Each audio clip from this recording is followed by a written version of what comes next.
안녕하세요. 저는 충청북도 충주에서 개인 병원을 운영하면서 저를 쏙 빼닮은 딸아이를 키우고 있어요. 요즘 예능 같은 걸 보면 마취가 풀리는 모습을 웃기게 그려낸 장면들이 많이 보이더라고요. 그 모습을 보니 제 인생을 확 뒤집어 엎어버린 남편과의 사건이 생각나 이렇게 사연을 보내게 되었습니다. 정말 그 수면 마취만 아니었더라도 지금쯤 아마 다른 모습으로 살고 있지 않을까 하는 생각이 드네요. 저는 고향은 충주이지만 대학 때문에 서울에서 공부를 했고 혼자 지내는 어머니가 걱정이 되어 나중에라도 꼭 충주에서 개원을 하고 싶었어요.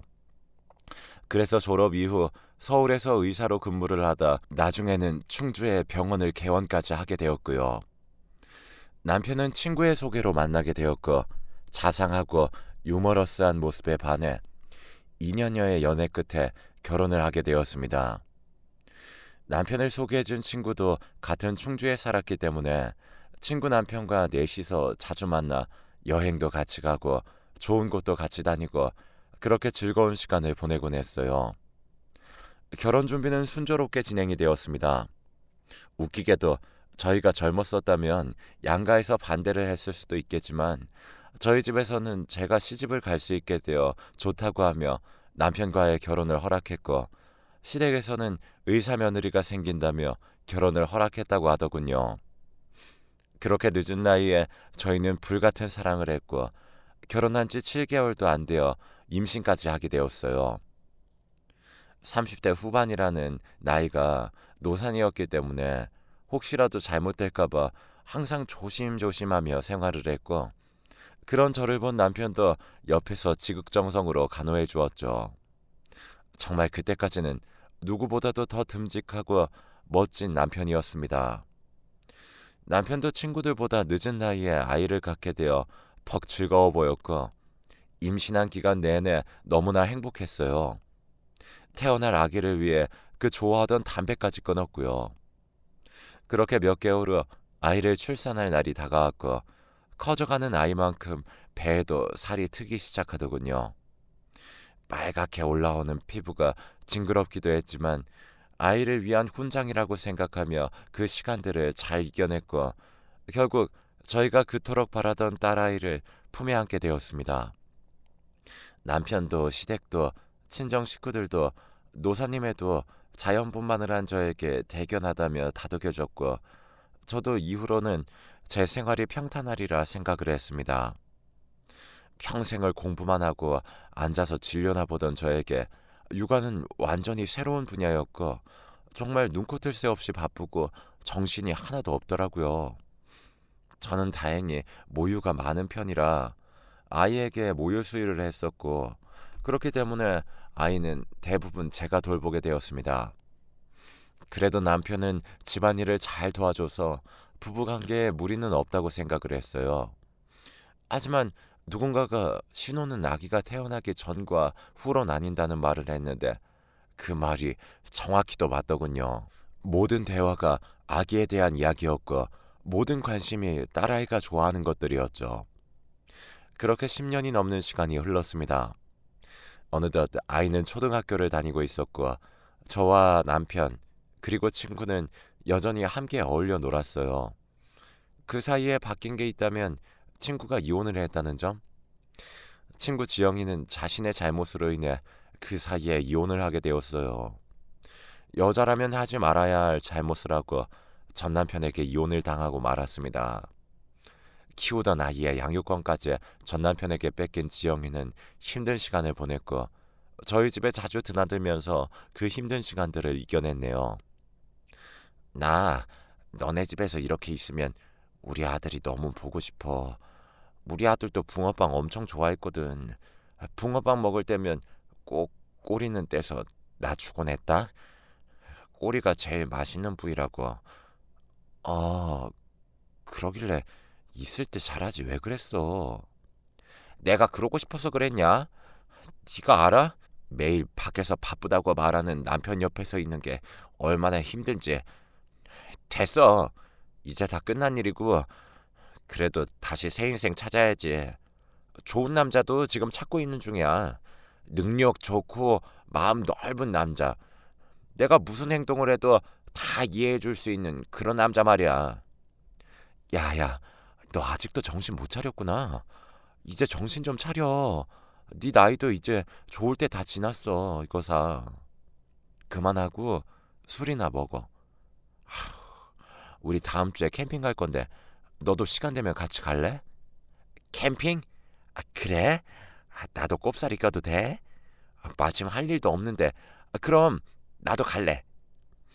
고등학교 때부터 친했던 친구였고 친구의 결혼과 출산, 이혼까지 곁에서 지켜봤기 때문에 저도 제 일처럼 마음이 아파서 가족여행에도 종종 같이 갔어요. 딸아이도 이모 이모하며 잘 따르면서 지영이를 무척 좋아하기도 했고요. 남편도 거부감 없이 제 말을 잘 따라주었습니다. 그렇게 우리 셋이서 자주 모이고 틈날 때마다 시간을 보내곤 했죠. 그러던 어느 날이었습니다. 남편은 속이 안 좋고 자꾸 배변을 볼 때 피가 조금씩 나온다고 했고 항문에 통증을 자꾸 느낀다고 하더라고요. 그 말을 듣는 순간 조금 불길한 예감이 들기 시작하더군요. 왜냐하면 남편의 나이도 어느덧 50살이 훌쩍 넘어가고 있었거든요.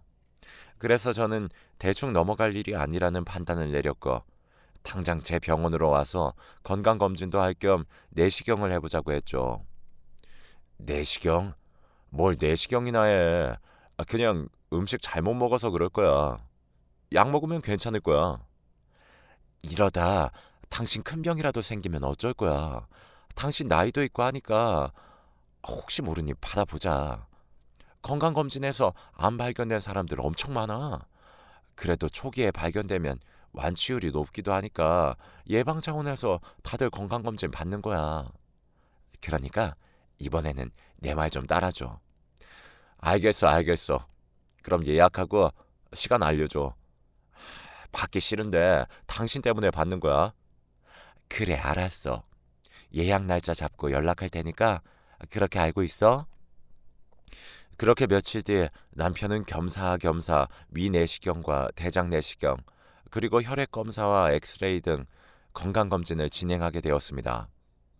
워낙 병원을 싫어하던 사람이라 병원에 데려온 김에 할 수 있는 건 다 해서 보낼 생각이었죠. 그중에 대장내시경 검사는 다른 선생님이 해주셨어요. 저는 그동안 혹시라도 남편의 몸에 이상한 게 발견되지 않을까 엄청 마음을 졸이면서 그 시간을 기다렸던 것 같습니다. 그렇게 남편의 내시경이 끝나고 검사를 한 담당 선생님께서 조용히 제게 오더니 용종이 5개 발견됐는데 2개는 제거했는데 3개가 크기가 크고 좀 이상해서 나머지 3개는 조직 검사를 해봐야 될 것 같다고 하더군요.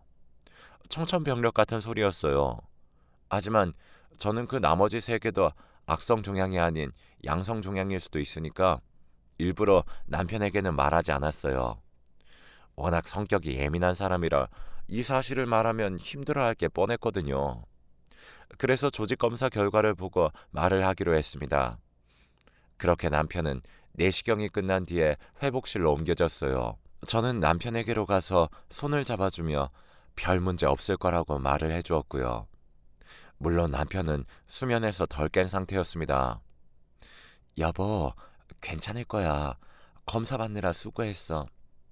내가 당신을 평소에 음식도 잘 챙겨주고 건강관리도 해줬어야 했는데 명색이 의사라는 아내가 남편도 신경 못 써주고 내가 다 미안하다. 이렇게 말을 하고는 남편이 마취가 깰 때까지 기다리려고 했습니다. 그런데 그 순간 남편의 입에서 나온 말을 듣고 충격을 받고 말았어요. 여러분도 아실 거예요. TV에 나오는 연예인들을 보면 내시경을 받고 난 뒤에 수면 마취해서 깰 때 헛소리 한다고 많이 들어보셨죠? 남편도 혼자 중얼중얼 거리더니 이상한 말을 하기 시작하더라고요. 지영아, 어디야? 밥 먹으러 가자. 지영아, 보고 싶다. 지영아, 이따 일 끝나고 집으로 곧장 갈게. 오늘은 뭐 먹으러 갈까? 이렇게 연신 친구인 지영이의 이름을 부르는 겁니다. 저는 이 상황을 어떻게 받아들여야 할지 모를 정도로 머리가 비기 시작했어요. 남편에게서 듣게 된 말은 너무 충격적이라 제가 제 귀를 의심할 수밖에 없기도 했고요. 그렇게 내시경을 받은 후 회복실에서 남편이 하던 그 말들은 제 인생의 변환점이 되었어요. 만약 제가 그날 남편이 마취가 깰 때까지 들어가 보지 않았다면, 만약에 남편이 저희 병원에서 내시경을 하지 않았다면 제가 평생 모르고 살았을 일인데 한편으로는 다행이다 싶었습니다. 저는 남편을 흔들어 깨웠어요. 굳어 어리둥절한 표정으로 여기가 어디냐며 묻는 남편에게 지영이를 왜 그렇게 찾아? 하며 물었고, 남편은 당황하며 무슨 소리냐며 저를 이상한 눈으로 쳐다보더라고요. 의사 생활을 하다 보면 마취가 깨어날 때 헛소리를 하는 건 심심치 않게 보는 광경이었지만 내 남편의 헛소리는 그냥 넘겨줄 수 없었어요. 남편은 며칠 뒤 다른 지역에서 일이 있다고 하며 3일이나 되는 시간 동안 출장을 갔습니다. 영업일을 하는 남편은 다른 지역으로 출장을 자주 나가기 때문에 평소와 같은 일정이었지만 남편의 헛소리를 듣고 난 이후로는 그 말을 그냥 넘길 수 없었어요. 결국 옳은 일이 아닌 건 알지만 저는 지인의 소개로 흥신소라는 곳에 일을 맡기기로 했습니다. 제가 원하는 건 그 두 사람이 정말 내연 관계가 맞는지에 대한 것이었죠. 그리고 일주일 뒤에 흥신소 직원은 저에게 여러 장의 사진과 함께 남편이 불륜을 하고 있다는 사실을 알려왔고, 흥신소 직원이 보내준 상간녀의 정체를 알고 저는 또 한 번의 충격을 받고 말았습니다. 그 상간녀는 바로 내 친구 지영이가 맞았거든요. 어떻게 이 두 연놈들이 나한테... 그 사진을 보자마자 부들부들 손이 떨리기 시작했어요. 그리고 그 두 사람이 좋은 시간을 보내는 오피스텔 사진과 호수 번호도 알려줬죠. 그 직원의 말이 그 오피스텔이 남편과 제 친구의 미래 장소라고 했고, 저는 그 말을 듣고 그 두 사람을 가만두지 않겠다고 다짐을 했습니다. 그날 밤 집으로 돌아온 남편은 평소와 같이 씻고 나와서 제가 차려준 밥을 먹으며 맥주를 한잔 했고, 이후 뉴스를 보고 있었어요. 저는 남편이 아무렇지도 않은 평소와 같은 모습에 화가 났습니다. 리모컨을 뺏어 들고 드라마를 틀었고, 또래 중년 배우가 잘생기고 멋지다는 말과 함께 남편에게 툭 하고 질문을 던졌네요. 당신 나 사랑해? 그럼 당신도 우리 딸도 엄청 사랑하지. 그래, 그럼 당신은 내가 저렇게 잘생긴 배우 만나서 바람이라도 피우면 어떻게 할 거야? 우리 바로 이혼이야? 제가 웃으며 한 질문에 남편은 정색을 하며 바람 같은 더러운 짓 하고 다니면 바로 이혼이지. 당신은 무슨 그따위 질문을 해? 하며 엄청 버럭하더라고요. 저는 남편이 재발절해서 아무 말도 못할 줄 알았는데 본인은 되고 나는 안 되는 그런 마음이었나 봅니다. 저는 사람 좋은 미소를 띠며 당신도 절대로 바람 피우지 마 라고 했고, 남편은 딸아이를 끌어안으며 그럴 일 절대 없다며 호언장담하는데 그 모습이 어찌나 가증스럽던지요. 흥신소 직원에게 남편의 스케줄은 다 파악해 두었어요. 친구라고 부르기도 싫은 상간녀와 밤을 보내기 위해 출장 일정을 잡고 오피스텔에서 2박 3일 혹은 1박 2일로 생활을 했죠. 그리고 흥신소 직원의 말에 따르면 두 사람은 저녁이면 꼭 배달 음식을 시켜서 먹는다고 했기 때문에 저는 그 앞에서 잠복을 하고 있기로 했어요. 밤 9시가 넘어가자 저는 슬슬 지치기 시작했고, 친정집에 전화를 해서 딸아이를 씻고 일찍 재워달라고 부탁을 했습니다. 제가 D-Day로 정한 날이었기 때문에 미리 딸아이는 친정집에 보내두었거든요.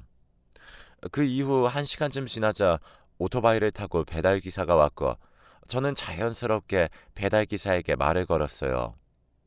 이거 305 가는 거 맞아요? 네, 누구세요? 저희 남편이 시킨 거예요. 저 주시면 돼요. 아, 네. 맛있게 드세요. 저는 당장 그 두 사람이 있을 오피스텔 방문 앞에 서서 벨을 눌렀습니다. 음식이 온 걸 아는지 안에서 후다닥 하는 소리가 들렸고, 곧 문이 열리자마자 음식을 그대로 남편의 면상에 던져버렸습니다.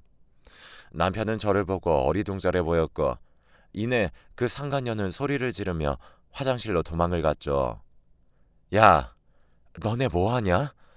정말 너희가 인간이야? 자, 설명해 보라고. 여보, 잠깐만. 흥분하지 말고 내 이야기부터 들어. 당신 지금 오해하는 거야. 오해? 너 지금 오해라고 했니? 내가 무슨 오해를 했는지 한번 말해볼래? 이 집에 버젓이 있는 너희 둘 사진, 그리고 초음파 사진, 이거 다 뭔데? 니네 나 몰래 바람피고 임신까지 했니? 뭐 제가 성모 마리아라서 혼자 임신을 했겠어? 나이 50에 임신이 가당키나 하니? 진짜 너네들 사람도 아니다. 어떻게 가장 믿었던 사람들이 내게 이렇게 뒤통수를 칠 수가 있어? 여보, 그거 나 아니고 전 남편이래. 그러니까 당신이 신경 쓸 거 없어. 이혼하고 안 돼 보여서 내가 도와주고 있는 거야. 당신 내 말 믿지? 이야기하려고 했는데 지영이가 부끄럽다고 차마 당신한테는 이야기 못하겠다고 하더라고. 어디서 개 같은 변명을 해? 내가 바보로 보이냐? 이렇게 증거가 명확한데도 그런 변명을 하고 싶어? 어떤 미친 사람이 이혼한 전 남편과 이혼까지 했는데 갑자기 임신을 했다는 걸 누가 믿어줘? 너희 둘 다 내가 절대로 가만히 안 둘 거야. 제가 난동을 부리면서 상간녀의 머리채를 잡으려고 했는데 거기서 남편이 저한테 어떻게 한 줄 아세요? 그 자리에서 저를 밀쳐내고 그 상간녀를 끌어안아 보호하더라고요. 남편이 힘으로 밀쳐낸 덕분에 저는 그 자리에서 엉덩방아를 찧어버렸고 남편은 그 상간녀한테 괜찮냐고 하며 달래기 시작했고 상간녀는 저를 향해 울면서 이야기를 시작하더라고요. 미안해. 하지만 나 이 사람이랑 진심으로 좋아하고 있어. 너네 애 낳고 나서부터 부부관계도 소원해진 지 오래됐다며. 이제 서로 남자 여자도 아닌데 그냥 나랑 이 사람이랑 잘 지내게 해주면 안 될까? 절대로 너한테는 피해가 가는 일 없도록 할게. 우리도 나이가 있다 보니 이렇게 임신이 될 거라는 생각도 못 했는데 그래도 이것도 인연인데 애가 무슨 죄야. 와, 너 정말 양심도 없구나. 피해가는 일 없도록? 인연 웃겨서 말도 안 나오네. 그래, 네 말처럼 애는 죄가 없지. 그 애를 얼굴도 못 들고 다닐 죄인으로 만들고 다니는 네가 죄인이지. 내 뒤에서 둘이 만나고 있으면서 어떻게 그렇게 아무렇지도 않게 나랑 내 딸을 대한 거야? 너무 소름이 돋아 너. 사이코패스 뭐 그런 거야? 그래, 너 저 인간이랑 살고 싶은 거지 지금? 그래서 이러는 거지? 아니, 꼭 그렇다는 게 아니라 우리도 갑작스러워서 생각할 시간이 필요하다는 거야. 아니야, 저 인간도 가져. 나 저런 쓰레기 필요도 없으니까. 아참, 그리고 얼마 전에 당신 건강검진 결과 나왔어. 당신 암 걸렸더라. 그것도 대장암. 큰 병원 가서 진료 한번 받아봐. 지영아, 너 바쁘겠다? 애도 낳아야 되고 암 환자도 케어해야 하고 둘 다 돈도 잘 못 벌면서 애는 무슨 돈으로 키우려고 저러는지 모르겠네. 당신 지금 나랑 이혼할 생각이 있으니까 이렇게 행동하는 거 맞지? 당신 짐 다 시댁으로 보내둘 테니까 당신이 알아서 전화해둬. 알았어? 나는 더 얼굴 붉히기도 싫고 이만 갈게. 뭐? 암이라니? 그게 무슨 말이야? 들은 그대로야. 이번에 당신 우리 병원에서 건강검진 받았잖아. 근데 그때 거기에서 용종 3개가 발견돼서 혹시 몰라서 조직검사를 했는데 악성종양이래.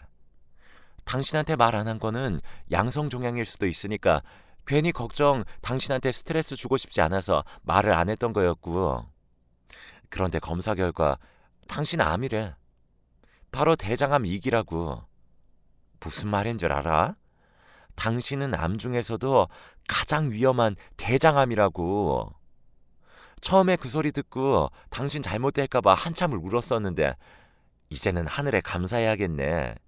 참, 그러길래 평소에 병원 안 가고 버틸 때부터 알아봤지만 아휴, 참 우리 딸이나 네 뱃속에 있는 아이나 저 인간 자식이니까 둘 다 유전은 조심해서 살아야겠다. 혹시 알아? 너 나중에 나이 들었을 때 네 자식도 똑같이 대장암이라도 걸릴지. 나야 뭐 혼자 벌어서 애 하나 키우는 거 일도 아니지만 너처럼 일도 안 하는 애랑 저 인간이랑 잘 살지 모르겠네. 몸이 재산인 사람은 몸 다치면 한순간에 끝이잖아. 아무튼 난 갈 테니까 몸조리 잘하고. 제가 문을 닫고 나올 때 본 모습은 남편이 주저앉는 상간녀를 다독이는 모습이었습니다. 개뿔, 누가 누굴 위로하고 있는 건지 정말 꼴사납다는 생각을 했고, 저는 다음날 바로 변호사 사무실로 가서 이혼 상담을 시작했습니다. 저는 그 원룸에서 찍은 사진들, 그리고 그날 원룸에서 상간녀와 남편과 몸싸움을 할 때 녹음한 녹음기를 증거로 제출했어요. 이런 것들은 증거로 채택이 안 될 수도 있지만 어느 정도 참고는 해준다고 하기에 냈습니다. 그리고 본격적인 이혼 소송이 시작되기도 전에 시댁에서 전화가 왔고, 시모는 저에게 믿을 수 없는 말을 하면서 전화가 왔습니다. 여보세요? 예, 남자가 살다 보면 그럴 수 있지. 너무하는 거 아니니? 우리가 널 얼마나 가족처럼 예뻐했는데 신랑을 하루아침에 쫓아내는 법이 어딨어? 어머님, 이제 저 말고 새 며느리랑 새 손주 예뻐하세요. 어머님이 아무리 저한테 잘해주셨다고 해도 제가 결혼한 사람은 저희 남편이에요. 그리고 사람이 사람 도리를 못하는데 그게 인간이에요? 저는 남편을 내쫓은 게 아니라 우리 집에 있는 재활용도 안 되는 쓰레기를 버린 거니까 남편 편들 생각은 마세요. 우리 아들 암이라며. 암인 거 알고도 이렇게 버리는 게 말이 되냐? 너 사실 내 아들이 암 환자라서 이혼하는 거 아니냐고. 네가 사근사근하게 애교 있게 했으면 걔가 바람 같은 걸 피웠겠어? 너도 잘못한 게 있으니 이만하고 용서해 줘라. 정말 왜 이렇게 다들 말귀를 못 알아듣는지 모르겠네요. 그 상간녀가 지금 임신 몇 개월인 줄 아세요? 건강검진은 불과 한 달 전에 한 거고요. 망상 그만하시고 앞으로 전화하지 마세요. 다음번에 전화하면 더 이상 시어머니 대접도 못 해드려요. 저는 매섭게 전화를 끊었고 이혼 소송을 진행하고 있었습니다. 사실 변호사를 고용해서 이혼을 진행하다 보니 제가 할 것도 없었어요. 다만 양육권 소송도 진행을 해야 하다 보니 아이에게 미안한 마음이 들 뿐이었죠. 그리고 그때 남편은 저에게 찾아와서는 한 번 더 말도 안 되는 미친 소리를 하기 시작했는데, 그 말을 듣고서 최대한 이 이혼을 깔끔하고 성공적으로 해야겠다, 이렇게 다짐하는 계기가 되었죠. 여보, 내가 정말 다 미안해. 지영이가 자꾸 날 홀리는 바람에 이성을 잃고 실수를 하게 됐어. 정말 몇 번만 만나고 헤어지려고 했어. 근데 지영이가 임신이 되어버렸고, 그러니까 남자로서 책임을 져야 될 것 같고, 그래서 나도 너무 힘들었다고. 나 그동안 당신하고 딸 보면서 열심히 살았잖아. 이번 한 번만 용서해주면 안 될까? 무슨 개소리야. 그리고 지영이 배에 있는 아이는, 그 아이는 어쩔 건데? 걔는 참 신기하네. 나이 50대에서 임신을 한 것도 용하다 용해. 내가 지영이한테 말 잘해서 애만 우리 호적에 올려서 키우면 안 될까? 지영이랑은 깔끔하게 헤어질게. 그러니까 당신도 조금만 양보를 해줘. 지영이 아이가 아들일 수도 있잖아. 우리 딸도 동생이 생기면 좋아할 거야. 무슨 개소리 하는 거야. 내가 왜 키워? 당신이 키워. 내가 왜? 나중에 나 죽고 나면 나랑 피 한 방울 안 섞인 애한테까지 재산을 줘가며 살아야겠어? 난 내 딸 하나 잘 키우면 돼. 정말 사람이 어쩜 그렇게 자기 주제도 모르는지. 당신을 받아줄 이유도 없고, 난 당신 때문에 남자라는 동물이 이제는 쳐다보기도 싫어. 다시 내 병원이나 집으로 찾아오지 마. 한 번만 더 찾아오면 법으로 해결할 수밖에 없어. 알았어? 제 앞에서 무릎 꿇고 있는 남편을 쳐다보지도 않고 저는 지나쳐갔어요. 그 결과 소송 끝에 결국 이혼을 하게 됐습니다. 재산 분할도 제게 유리한 쪽으로 가져오게 되었고, 양육권도 마찬가지고요. 또 따로 위자료도 받을 수 있었고요. 상간녀인 그 친구년에게도 미자료 소송을 걸어 2천만 원을 받았고 충주에서 얼굴도 못 들고 다니게 제 주위 사람들, 친구들, 지인들에게 그년의 실체를 밝히고 거의 충주에서 매장시켜 버렸네요. 이혼 후 남편은 상간녀랑 새 살림을 차렸다고 합니다. 상간녀 친구, 그녀는 앞으로 사는 게 지옥 같을 겁니다. 병들고 늙은 사람 케어하는 게 쉽지가 않다는 걸 피부로 느껴보다 보면 얼마나 자신이 인생을 헛되게 살았는지 분명 알게 될 거라고요. 잘 살아보라죠 뭐. 그리고 대장암 수술을 잘 받았다고 하는데 대장암이라는 게 수술이 잘 되었어도 관리를 많이 해줘야 하는 암이라 여간 골치 아픈 병이 아닌데 아마 평생을 병자로 살아가야 되지 않나 싶네요. 그렇게 제 결혼 생활은 끝이 났습니다. 딸을 보면 마음이 아픈 건 사실이지만 전체적으로 본다면 후련한 것도 사실이에요. 정말 그때 전 남편이 내시경 검사를 하지 않았다면 계속 모르고 저들에게 이용만 당하고 살았을 것 같은데 정말 하늘에서 도와준 것만 같네요. 앞으로는 제 딸과 함께 새로운 인생을 살고 싶어 남편과 함께 했던 집을 팔고 새로운 곳으로 이사를 갔습니다. 그리고 그거 아시나요? 10년이나 키운 딸을 양육권과 친권을 다 저에게 주면서 앞으로 안 보고 살겠다고 하더군요. 참나, 그게 아빠가 할 소린가요? 그래서 제가 한마디 해줬어요. 그래, 내가 원하는 바야. 그 대신 양육비에 법원에서 70만 원씩 보내라고 판결 난 거 당신도 알지? 한 달이라도 늦추면 법대로 할 거니까 딸을 안 보더라도 아빠의 의무는 지켜줘. 라고 말이죠. 그 약속을 4개월 지키지 않고 있습니다. 물론 저 혼자 병원 운영하며 키워도 부족함이 없지만 남편에게 그 70만 원 나가는 돈이 얼마나 큰 돈인지 저는 잘 알고 있거든요. 대장암 치료하면서 생계도 막막할 건데 양육비까지 보내주려고 하면 머리가 아플 겁니다. 지금은 치료받느라 백수 상태이기도 하고요. 물론 상간녀 지영이 그년도 백수고요. 그래서 이번 달에 양육비 소송을 준비하고 있어요. 압류를 걸든 뭘 하든 받을 건 다 받아야 한다고 생각하거든요. 그렇게 저의 새 인생이 시작되었습니다. 오히려 남편과 같이 있을 때보다 행복하고 좋아요. 친정엄마가 그 덕분에 자주 오셔서 애도 잘 봐주시고 그걸 명목으로 저는 친정엄마에게 한 달씩 용돈도 드리게 됐고요. 이제는 더 이상 가슴 아픈 일 겪고 싶지 않습니다.